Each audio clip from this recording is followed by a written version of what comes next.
We mortals are but shadows and dust. Shadows and dust, Maximus!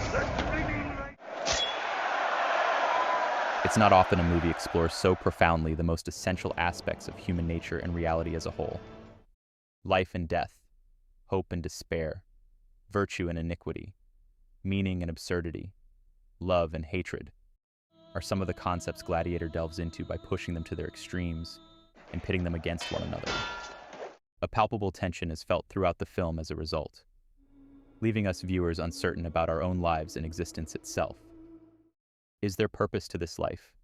As before we know it, we'll be food for worms with all of our deeds and achievements long forgotten 20, 50, or 100 years after our deaths. When a man sees his end, he wants to know there was some purpose to his life. How do we endure life's immense pain, suffering, and evil? Are we simply better off dead when existence becomes unbearable, when we are seemingly caught in the wager between God and the devil? Is there a life to come that would inevitably give purpose to these short years we spend on this earth? These profound questions on the nature of reality and our existence can only be answered through our personal pursuit of the truth. Still, films such as Gladiator and characters like Maximus can aid us on our journeys and guide us to a more fulfilling, meaningful, and virtuous life, helping us find the answers we seek. Before delving deeper into the symbolism and insightful lessons of the film, let's examine the kind of man Maximus is, and why all men should aspire to emulate his behavior and approach to life. Rome's soldiers respect and honor Maximus, seeing in him a man of courage, skill, and genuine care for others, someone who stands by their side as an equal, but knows when and how to rise above and lead them. What we do in life echoes in eternity. They feel secure in his presence, confident that he will lead them to victory. They honor you, Caesar. It's for you, Maximus. They honor you. Not only men, but women, children, and even animals are drawn to him, intuitively recognizing a real man when they see one. None of the many qualities Maximus possesses are there by accident. They stem from years of loyal obedience to higher ideals and a humble pursuit of the truth, which persists into the present. The opening sequence opens a window into Maximus's cultivated interior life, which allows him to remain steadfast on his journey forward. In the first scene, he's caught daydreaming about the glowing wheat fields of his home. He's a man of simple desires. Riches, women, and glory don't interest him. He seeks only his modest family and village home. Back to barracks, General. Home. Wife, the son, the harvest. His sweet dream doesn't last long as he's transported back to the brutal reality of war. Yet despite the gloom, he sees the beauty in the few places it remains, owing to his grounded approach to life, which is revealed in the many instances he reaches to grab the dirt he stands on throughout the film. This reminds him that soon he will be nothing more than the dust under his feet. However, Maximus balances this stoic attitude and awareness of mortality with spiritual practice and hope for better days. We see him pray, maintaining a relationship with a heavenly father and mother. Blessed Father, watch over my wife and son with a ready sword. He has a purpose in life and humbly asks for help in pursuit of it. His life is rightly ordered with everything put in its proper place. Yet even all of this is sometimes not enough to shield him from the brutality life has to offer, as we'll soon see. Your family will meet you in the afterlife.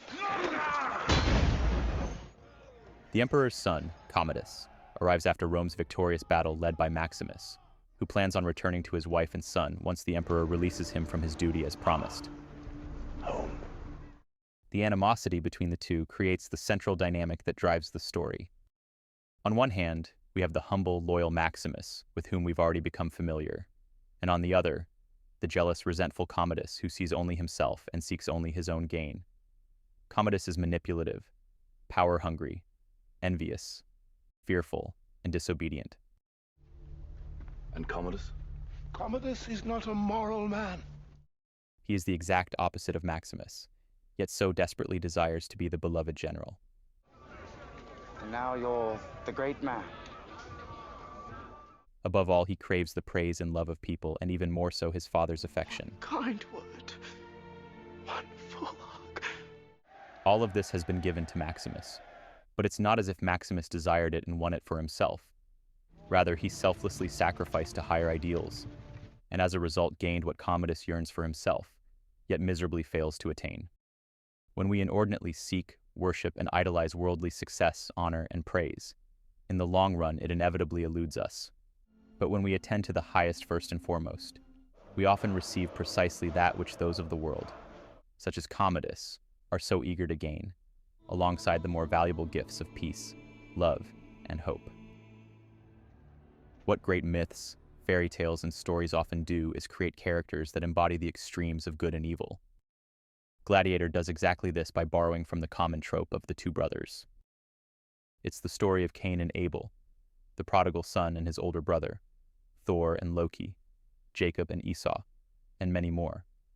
Though Maximus and Commodus aren't biological brothers, Commodus acknowledges their brotherly dynamic. Rome salutes you, and I embrace you as a brother. Men with me, brother. Our great father is dead. Both of them vie to please the emperor, who symbolizes the great father or god in the two brothers' story pattern. The difference lies in the manner and inner motive with which they attempt to do so. Commodus tries so hard to buy his father's love. I shall sacrifice 100 bulls to honor your triumph. Save the bulls. Throughout his life, he has acted in this way, attempting to mold himself and reality into a form that pleases his father, rooted in insecurity, self-loathing, and an aching need for love. For ways to please you, to make you proud. When we function in this manner, our actions and sacrifices are sure to be rejected by God, as they are inauthentic in their very nature and don't stem from a free act of the will. Rather, they are conditioned by a deeply flawed view of ourselves and existence as a whole. What is this enemy you hate so much? There is no cheating the very nature of reality. Though Commodus's patterns of behavior can be owed to his father's failure to provide him with the love he needed as a child, this is no excuse to walk the path of manipulation, deception, and sin. We've all been born with imperfect parents to some extent, but it's what we make of the rest of our lives that truly matters. Maximus shows us how to properly act and engage with life. The emperor, or God symbolically speaking, accepts the general's deeds and sacrifices as they don't stem from a need to please him and win his and the people's love. Maximus doesn't need to please and honor the emperor. He wants to, as he sees himself as a loved son. Like a child who knows he is loved by his father acts freely and not from a fearful necessity to satisfy his parents, so acts Maximus, not only in relation to the emperor, but with everyone and everything life throws at him. He knows who he is and functions as an integrated individual, unlike the dissociated and neurotic Commodus, who incessantly scrambles to find his identity by depending on the opinions of those around him. If they lie to me, they don't respect me. If they don't respect me, how can they ever love me? It's here that lies the essential difference between the brothers. While Maximus finds love, meaning, and strength within and propagates it out into the world, Strength and honor. Commodus is dead inside, siphoning any amount of praise, pleasure, and love he can get from the outside world to keep the zombie within him fed, perverting the good in the process. Now you might be thinking of individuals who personify the characters of Maximus or Commodus, or perhaps reflecting on which of these figures you most resemble. The truth is, both brothers lie within each of us, and every day we embody both of their spirits to some extent.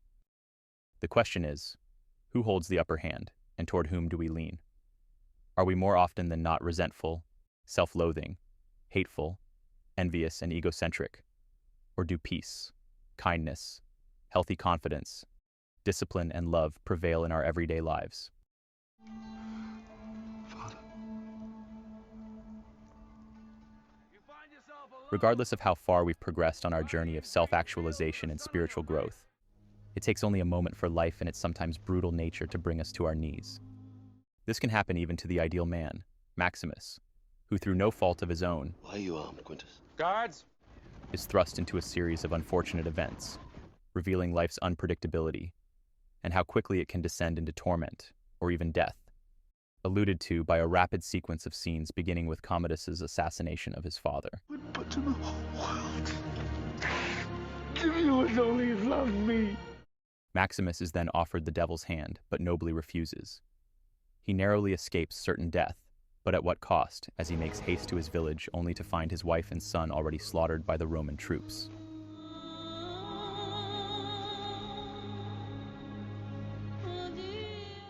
As good as dead, he he is captured by slave traders and sold to Proximo to fight as a gladiator. Gladiators, I salute you.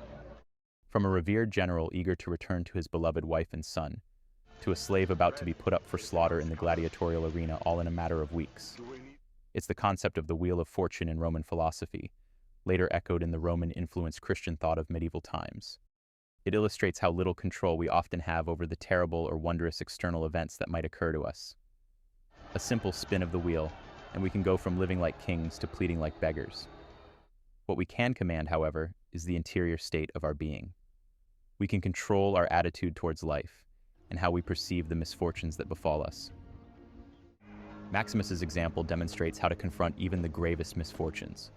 Initially a shattered man, he clings only to the hope of survival. I'm required to kill, so I kill. That is enough. But gradually rediscovers his former self as he ascends the gladiatorial ranks, eventually leading him before the emperor, with the opportunity to exact his vengeance. The young Lucius arrives at the last moment, prompting Maximus to reconsider his choice and pursue a nobler path. On the emperor's insistence, Maximus boldly reveals himself, My name is Maximus Decimus Meridius. proclaiming his formerly broken identity with confidence and heroically denouncing the tyrannical Commodus before all of Rome. Yet he maintains his desire for revenge and doubts the possibility of attaining the higher ideal of saving Rome and fully regaining his former character. It is not until Lucilla visits him in his cell that he is reminded of his former self and the noble ideals he once pursued. I knew a man once. A noble man, a man of principle, who loved my father. Though he initially dismisses her pleas, That man is gone. Your brother did his work well. he soon recalls his forgotten promises and the importance of realizing Marcus Aurelius's vision for Rome. Marcus Aurelius had a dream that was Rome, Proximo. This is not it. This is not it. But what is Rome? It appears every character holds a distinct vision of what Rome is and what it should become. What is Rome, Maximus? The greatness of Rome. Well, what is that? I think he knows what Rome is. Rome is the mob. Rome is the light. Yet you have never been there. There was a dream that was Rome. It shall be realized. Commodus and Falco view Rome as a vehicle to satisfy their lust for power and praise. The moral senators see it as simply the mob with potential for more, while Marcus Aurelius was unsure what to think, losing all hope in his endless attempts to make Rome as great as he envisioned it. And then we have the good-hearted, idealistic Maximus, who had envisioned a heavenly Rome. An unrealistic fantasy that immediately crumbles when he first arrives in the city as a gladiator slave and witnesses firsthand the decadent, brutal reality it has descended into. Rome is more than just a material entity, a city, a republic. It symbolizes the soul of its people, with each character's vision reflecting their own heart and ideals. I will give the people a vision of Rome, and they'll love me for it. Maximus refuses to accept Rome as it stands. He rejects its current state, even if he is the last good man left in the city. He sees what Rome is meant to be, a reality instilled with noble ideals, virtuous people, and true community, not mere bread and circuses. And he will stop at nothing to bring that vision to life. Time for honoring yourself will soon be at an end. Unfortunately, Commodus thwarts Maximus's plan to overthrow him and arranges one last manipulation, presenting himself as the angel of light against the wounded Maximus clad in dark. This fitting irony and final battle perfectly encapsulate the duality that lies in each of us, and the pattern of true inner transformation and authentic manhood. The phony, pompous, egoic side of ourselves we present to the world in hopes of gaining its affection must be put to death. Only by acknowledging and overcoming the false aspects of ourselves can our genuine, authentic parts come to life, or more precisely, resurrect, granting us true freedom. This is depicted both symbolically and literally when Maximus kills Commodus, defeating the archetypal evil brother once and for all, but also dying himself and resurrecting in the afterlife. Whether you believe in an afterlife is beside the point, as its existence lies beyond our control. The core truth remains the same. The choice is ours. Will we allow our inner Commodus to rule, manipulating, deceiving, hiding, and harboring resentment toward ourselves and others? Am I not merciful? Or will the spirit of Maximus be the force that guides us to authentic freedom and fulfillment? Maximus. Honestly, I struggle trying to put into words the sheer depth of the final sequence after Maximus kills Commodus. Everything goes still as the ethereal music of Now We Are Free starts, while Maximus lies on the border of life and death. I've rewatched the ending scene countless times, and I can't recall not shedding at least a tear even once. It's such a poetic illustration of the deepest aspects of human existence, taking us to the absolute limits of life and the ensuing reality of death. So many thoughts come to mind, but my seemingly empty sentences don't do it justice and only take away from the scene's insatiable depth. And for that reason, I encourage you to watch it again yourself and hopefully take a step closer on your journey home.